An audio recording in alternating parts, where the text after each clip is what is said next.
So I have to be the messiest person ever. My garage is constantly a mess, right? I hate cleaning up, but I make mess and then I have to clean it up anyway. Anyway, that's beside the point. The point is, I don't have an engine crane, so I can't exactly lift this thing out easily. What I do have is a roof with some slings and I have a chain block. So the plan is, put the chain block on the sling, bring the car over to here, position it, take the weight with the chain block, undo the engine mounts. Then I have to slowly lift up the engine whilst pushing the car back away, and it will all come out together, right? I've done it before a couple of times. That's just what I'm going to have to do unless I get an engine crane from somebody. It's fairly straightforward. And I'm going to clean up this garage so I can get the motor and the gearbox out of the car.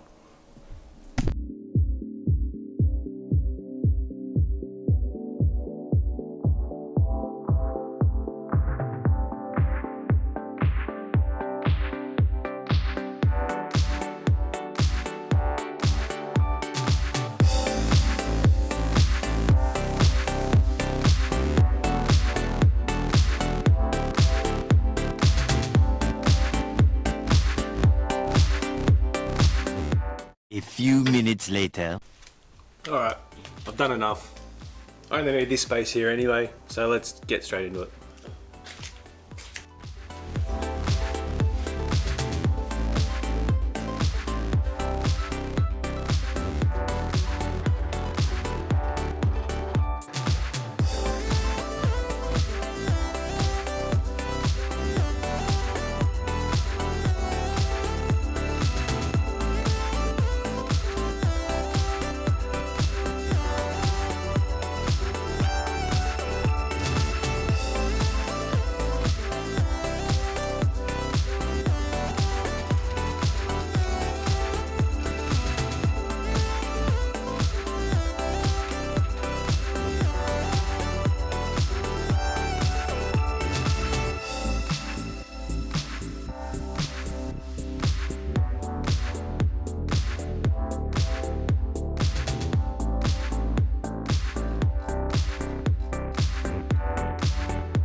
One thing I forgot about is that I have to take the engine mounts out completely because the engine with them bolted onto the motor can't come up enough to get out of the chassis mount part.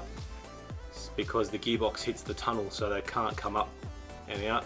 I have to take these out separately, which is no issue. Even with the turbo manifold in, I can still get access to all these bolts, and yeah, all good.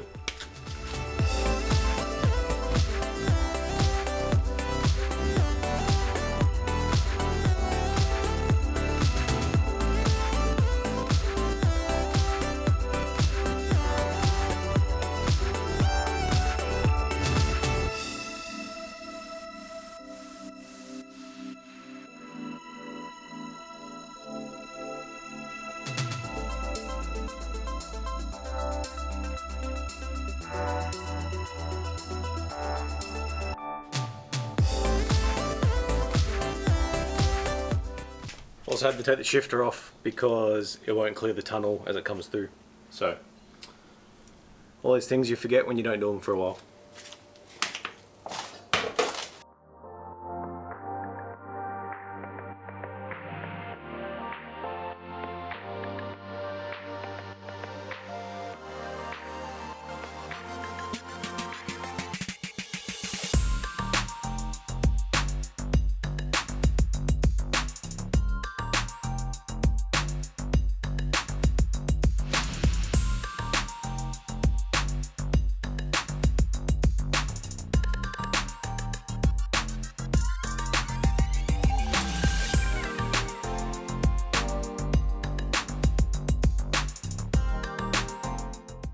Alright, so that's all I've got time for today. Yeah, it's out of the car, it's sitting there.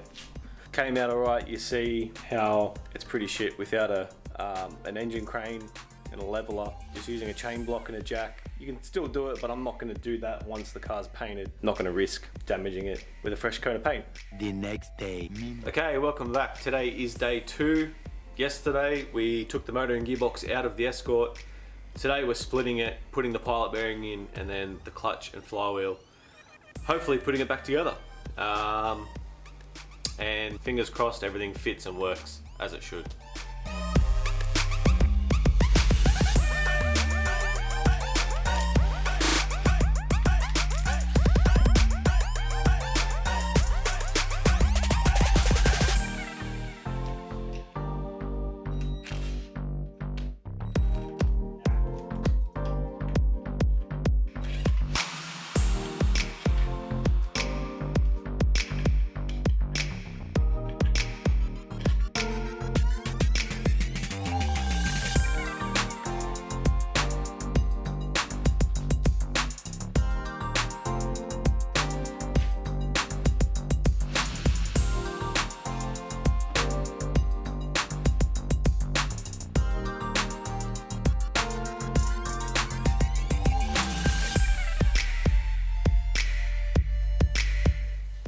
Okay, so I still don't know if this will work properly. We've got the Ford/Mazda block, we have the Mazda RX-8 gearbox, and we have an MPS clutch and flywheel.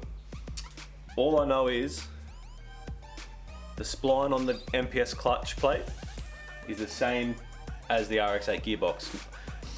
This will fit. Alright, so that fits, that's alright. Also, I know the flywheel bolts up to this block because it is the same block, technically. The Mazda MPS block is the same as the Ford Focus or the Mazda 3 block, so that bolts up fine. Flywheel bolts to here, clutch will fit on there. I just don't know if the measurement will be correct, if that makes sense. What you talking about, Willis?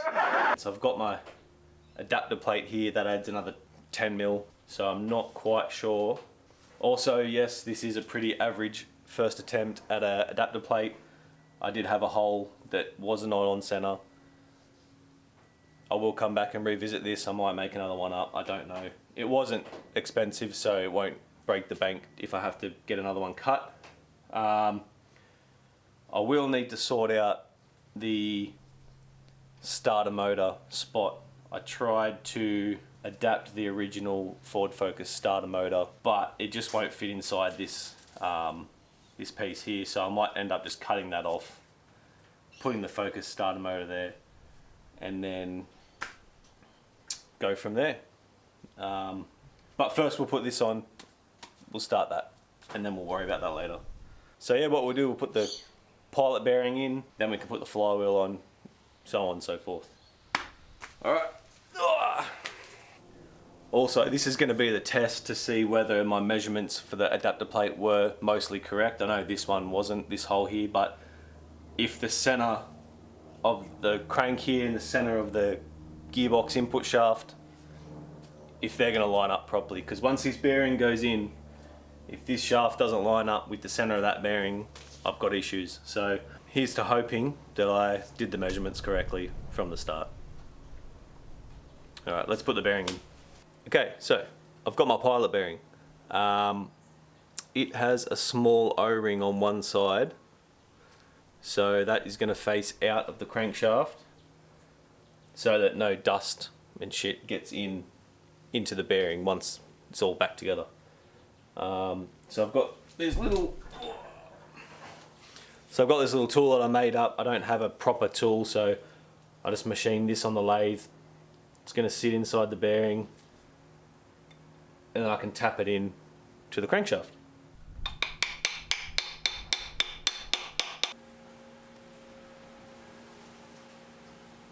Okay, so that's now home. It's sitting just at the start of the chamfer, right inside the crank there. So, alright, let's put the flywheel on. Now this is the stock standard dual mass flywheel from the MPS.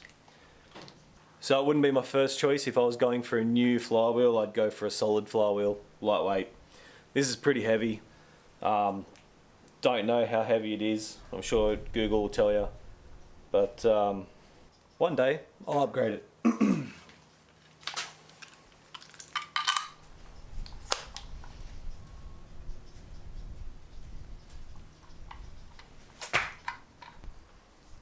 Okay, so after checking out some forums, trying to find the torque specs for these bolts, some forums say 40 to 50 foot-pounds, some say 50 to 60 foot-pounds. So I'm just going to go in the middle and say 50 foot-pounds. My torque wrench doesn't do foot-pounds, so I'm going to have to convert it to Newton meters. Let's have a look. I love the internet. 50 foot-pounds equals 67.79 Newton meters. 67.79, 68. 68 Newton meters sounds good. I need a way to stop the whole thing from spinning, so flat screwdriver in the flywheel there. Easy.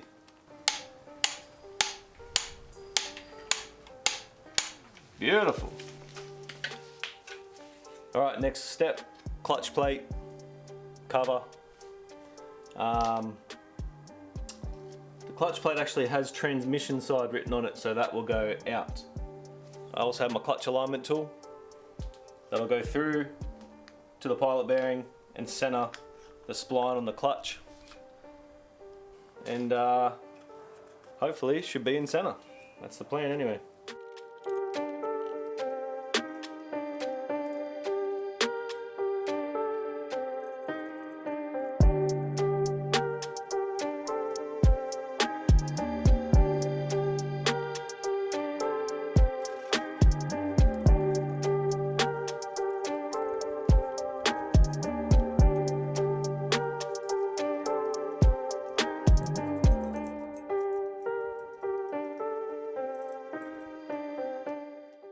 And I'm doing 20 foot-pounds on the cover plate bolts, so that's about 27 Newton meters.